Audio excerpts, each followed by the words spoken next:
నమస్కారం అండి. నిజమే కదా, అతను తలపండిన రాజకీయ నాయకుడు విజయసాయిరెడ్డి గారు. అద్భుతంగా దేని గురించైనా విశ్లేషణ చేసే శక్తి విజయసాయిరెడ్డి గారికి ఉంటుంది. ఎందుకంటే ఆయన రాజకీయ దురంధరుడు. కాబట్టి నేనేమంటానంటే, రాజకీయాలలో సంక్షేమంతో పాటు అభివృద్ధిని కూడా సమానంగా తీసుకెళ్ళగలిగేవాడే నాయకుడు. కాబట్టి సంక్షేమాన్ని నమ్ముకుని అభివృద్ధిని గాలి కొదిలేసినటువంటి వ్యక్తి జగన్మోహన్ రెడ్డి. కాబట్టి తర్వాత ఒక గొప్పవాళ్ళు పెద్దవాళ్ళు ఎవరైనా ఒక సలహా చెప్తే సలహాలు స్వీకరించడు. ఆయన దగ్గర ఎక్కువగా భజన చేసేవాళ్లే ఉంటారు. కాబట్టి ఆయన పతనం కూడా ఆ రకంగానే దిగజారిపోయింది. కేవలం సంక్షేమాన్ని నమ్ముకున్నాడు, అభివృద్ధిని వదిలేశాడు, బిడ్డల భవిష్యత్తును సర్వనాశనం చేశాడు, రాష్ట్రాన్ని అధోగతి పాలు చేశాడు. కాబట్టి వాళ్ళ విజయసాయిరెడ్డి గారు లాంటి నాయకులు ఆయనకి రాజకీయ భవిష్యత్తు లేదని చెప్పేస్తున్నారు. ఎందుకు చెప్తున్నారు?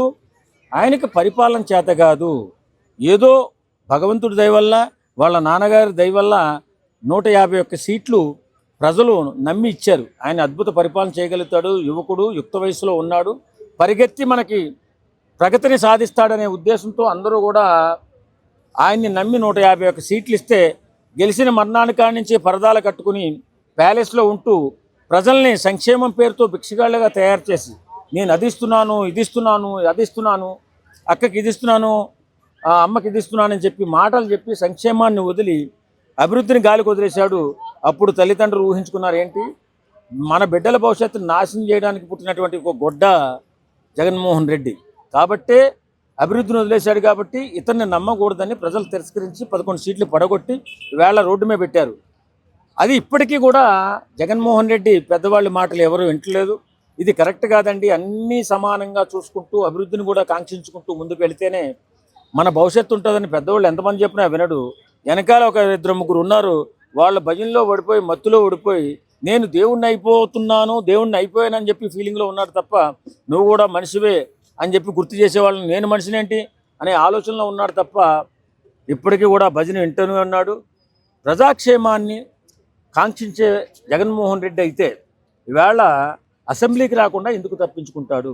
అసెంబ్లీలో ఏ కార్యక్రమం జరగాలన్నా, ఏ అభివృద్ధి కార్యక్రమాలు చేయాలన్నా అభివృద్ధిలోనే అవకాశం ఉంటుంది.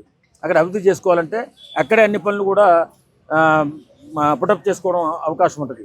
కాబట్టి నేనేమంటాను, నువ్వు రా, పోరాటం చేయి, ప్రశ్నించు, కూటమి ప్రభుత్వం చేస్తున్నటువంటి తప్పులున్నా ఒప్పులున్నా ఎత్తి చూపించు, ప్రజల పక్షాన్ని నిలబడు, అసెంబ్లీకి రా, అంతే తప్ప ఇలా తప్పించుకుని తిరిగితే కూటమి ప్రభుత్వం ఏకపక్షంగా చేసుకుని వెళ్ళిపోతే ప్రజలు అన్యాయం అయిపోతే ఎవరు బాధ్యత వహించారు? జగన్మోహన్ రెడ్డి.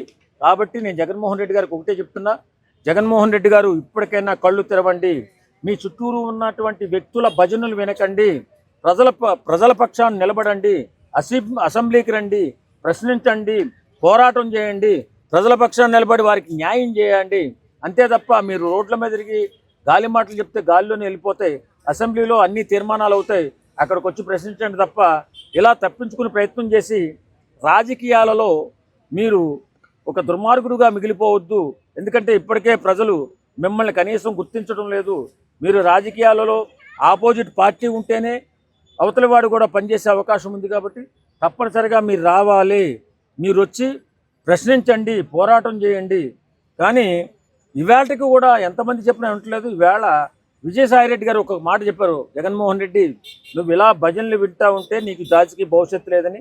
పెద్దవాడు, కురువృద్ధుడు విజయసాయిరెడ్డి గారు, ఆయన మాటన్నా వింటే బాగుపడతావేమో, ఒకసారి ఆలోచించు, బయటికి రా, పరదాల్లోంచి బయటికి రా, ప్యాలెస్లోంచి బయటికి రా, ఫస్ట్ ఎక్కడ జరుగుతున్నటువంటి అభివృద్ధిని చూడు, ఎక్కడైనా అవకతవకలు జరిగితే ప్రశ్నించు, పోరాటం చేయి, ప్రజల పక్షాన్ని నిలబడని చెప్పేసి కోరుకుంటున్నాం. ఆయన అవివేకమే. నేనేమంటాను, కూటమి ప్రభుత్వానికి తొత్తుగా మారారు, దాని గురించి ఏమండి ఎవరు తొత్తుగా మారినా మనకైతే బుర్ర ఉందిగా. అప్పుడు ఆయన అసెంబ్లీకి ఎందుకు రావట్లేదో మనకు తెలుసుగా, ఆయన ప్యాలెస్లో ఎందుకు బయటకు రావట్లేదో మనకు తెలుస్తుందిగా, మనకు కనబడుతుందిగా, మనకు వినబడుతుందిగా.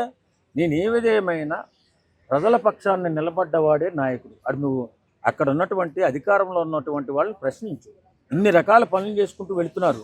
పవన్ కళ్యాణ్ గారు ఒక పక్క నుంచి అభివృద్ధి చేస్తున్నారు. అసలు అది జరుగుతుందా లేదా? అసలు నువ్వు విశ్లేషణ, నువ్వు ఆపోజిట్ మాట్లాడేవాళ్ళు లేకపోతే మాట్లాడేవాళ్ళు లేదో గాలి మాటలు మాట్లాడేది గాలిలోనే వెళ్ళిపోతుంటాయి.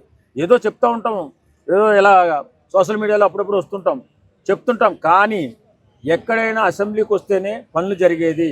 ఆ పనుల దారికి క్వాలిటీ ఎంత ఉంది, దోపిడీ ఏమన్నా జరుగుతుందా, అక్రమంగా ఏమన్నా పోతున్నాయా అనేది తెలుసుకునే బాధ్యత ఆపోజిట్ పార్టీకి ఉంటుంది. కాబట్టి అసెంబ్లీకి వచ్చి నువ్వు పోరాటం చేయాలని చెప్పి కోరుకుంటున్నాను. అంతే తప్ప ఆయన ఏ తొత్తుగా మారిపోయినా కాలం కాలం సమాధానం చెప్తుంది కదా. కాలం అంటూ ముందుకు జరుగుతుంది కదా. జరిగినప్పుడు విజయసాయి రెడ్డి ఏంటో, అతను ఏ రకంగా పోయినసారి మాట్లాడాడో అన్నీ తెలుస్తుంది. కాబట్టి నేనేమంటానంటే ఇప్పటికైనా ప్రజల మనసులో ఉన్న మాట, జగన్మోహన్ రెడ్డి ప్రశ్నించడం లేదు, పోరాటం చేయడం లేదు, రెస్ట్ తీసుకుంటున్నాడు.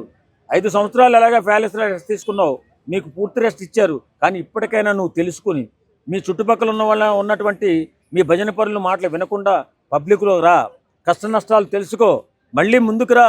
నువ్వు ముందుకు రావాలని కోరుకుంటున్నాం మేము. ఎందుకంటే ఇంకా నువ్వు యుక్త వయసులో ఉన్నావు, అద్భుతమైన ప్రగతి సాధించే అవకాశం ఉంది. మీ నాన్నగారు దీవులు ఇంకా ఉన్నాయి, ఇంకా మీకు 40% ఓట్ షేర్ ఉంది, అభిమానులు ఉన్నారు. ఇప్పుడు నువ్వు పడుకుంటే ఇంక అభిమానులు ఎక్కడ ఉంటారు, వెళ్ళిపోయి ఉంటారు ఇప్పుడు. కాబట్టి ఏదేమైనా నువ్వు ప్రజల పక్షాన్ని నిలబడి పోరాటం చేస్తే ఇప్పటికైనా ప్రజలకు న్యాయం జరుగుతుంది. ఎక్కడన్నా అవకతవకలు ఉంటే బయటపడతాయి, నిజం ఖచ్చితంగా బయటపడుతుంది. కాబట్టి నువ్వు రావాలని చెప్పి మనస్ఫూర్తిగా కోరుకుంటున్నాను. ఇంతవరకు కరెక్ట్ అని కాదు. యాక్చువల్ ఏంటంటే మనిషి పనిచేసే విధానం మీద ఆధారపడి ఉంటుంది, కుటుంబంతో సంబంధం లేదు. ఇంకొకటి ఏంటంటే అందరి పాలిటిక్స్ లెక్క ఎవడో పార్టోడు డబ్బులు ఇస్తేనే నేను పెడతా అనే రకం అయితే పవర్ స్టార్ పవన్ కళ్యాణ్ కాదు. First point. ఇప్పుడు కూటమి గురించి మాట్లాడుతున్నారు కాబట్టి కూటమితో సంబంధం లేదండి. పనిచేసే వ్యక్తికి మంచితనము, మానవత్వము, కష్టపడే వ్యక్తి అయితే 100% ఎన్నిసార్లు అయినా అతనే వస్తాడు. అంటే విజయసాయి రెడ్డి వైసీపీలో ఉంటానో ఉండనో లేదంటే ఏ పార్టీకి వెళ్తానో తెలియదు అని చెప్పేసి చెప్తున్నారు. ఆయన ఏ పార్టీలోకి వెళ్ళేటట్టు అంటే ఏమంటారు వాళ్ళు? అయితే నాకు తెలిసి పవర్ స్టార్ పవన్ కళ్యాణ్ పార్టీని వెళ్తే బాగుంటారని నేనైతే భావిస్తున్నాను. జగన్ పాదయాత్ర గురించి జగన్ పాదయాత్ర ఏముందండి, ఇప్పటికి 2-3 సార్లు హిస్టరీలు కొట్టారు వాళ్ళ చెల్లెలతోటి. వదిలేసిండు, తర్వాత తను స్టార్ట్ చేసిండు, తను వదిలేసిండు, మళ్ళీ గెలవడానికి ఏదో ట్రిక్స్ చేస్తున్నాడు. గెలవడానికే తప్ప ప్రత్యేకంగా తన సొంత డబ్బులు పెట్టి ప్రజల కోసం కష్టపడిన వ్యక్తి అయితే నాకు ఎప్పుడు కనబడలేదు. నాకేని కాదు, ఇతర ప్రజల్లో కూడా కనబడలేదు. ఓకే, అంటే ఇప్పుడు ఆయన పాదయాత్ర చేస్తా అంటున్నారు కదా, అట్లా చేస్తే ప్రజల్లో ఆయనకి ఏమైనా పాజిటివ్నెస్ వస్తుంది? పాదయాత్ర ఎవరైనా చేస్తారండి, అది పెద్ద ఇదేం కాదు. ఇప్పుడు ఓడిపోయారు కాబట్టి, గెలిచినప్పుడు ఏమీ పాదయాత్ర లేనిది ఇప్పుడు ఓడిపోయినాకనే పాదయాత్ర ఎందుకు వచ్చింది? ప్రజల్లో గెలిచినప్పుడు తిరగని వ్యక్తి పాదయాత్ర చేసి ప్రజల్లో తిరగాల్సిన అవసరం ఏమొచ్చింది? పోనీ గెలిచినప్పుడు వాళ్ళ మనసులతోటి పని చేయని వ్యక్తి ఇప్పుడు ఓడిపోయిన తర్వాత నేను ప్రజల్లో ఉంటా, ప్రజల కోసం వస్తా అని పాదయాత్రలు చేసుకుంటూ రోడ్ల మీద తిరుగుకుంటూ, మరి గెలిచినప్పుడు ఎన్నో పేద కుటుంబాలు ఉండే, రోడ్లు అని అవ్వని ఇవ్వని ఇతర ఉండే చేయన కష్టాలు ఉండే. మరి అలాంటి దాంట్లో వెళ్ళి సహాయం చేయని వ్యక్తి ఇప్పుడు పాదయాత్రలో చేసిన మాత్రాన తను గెలుస్తాడని నమ్ముకుంటున్నారా? అతను ఫేమ్ కోసం అతను గెలవడానికి తన కష్టం తను పడుతున్నాడు, తన పార్టీకి ముందుకు తీసుకెళ్ళడానికి మాత్రమే. అంటే విజయసాయి రెడ్డి ఏమన్నాడంటే మీ పార్టీలో క్యాడర్ ఏదైతే ఉందో దాన్ని మార్చేంత వరకు సీఎం అవ్వలేడు జగన్ అని చెప్పేసి చెప్పాడు. ఎందుకు అలా చెప్పింది? ఏమోనండి, అంటే దాంట్లో ఇప్పుడు వాళ్ళు ఆలోచిస్తున్నారేమో, అంటే పనిచేసే విధానము అలాగే ఆలోచించే తీరు మార్చుకోవాలని తన ఉద్దేశంలో చెప్పాడేమో. డైరెక్ట్గా చెప్పలేకున్నా ప్రజలకు తెలిస్తే మళ్ళీ పార్టీకి ఇబ్బంది అవుతుంది, మళ్ళీ వచ్చే ప్రభుత్వానికి ఈ పార్టీ ఉంటుందో లేదో అని భయంకరంగా అలా చెప్పి ఉండొచ్చు. అంటే వాళ్ళ రాజకీయ పాయింట్లో జనాలకు తెలిసి తెలియనట్టు స్టైల్లో చెప్పాడన్నమాట.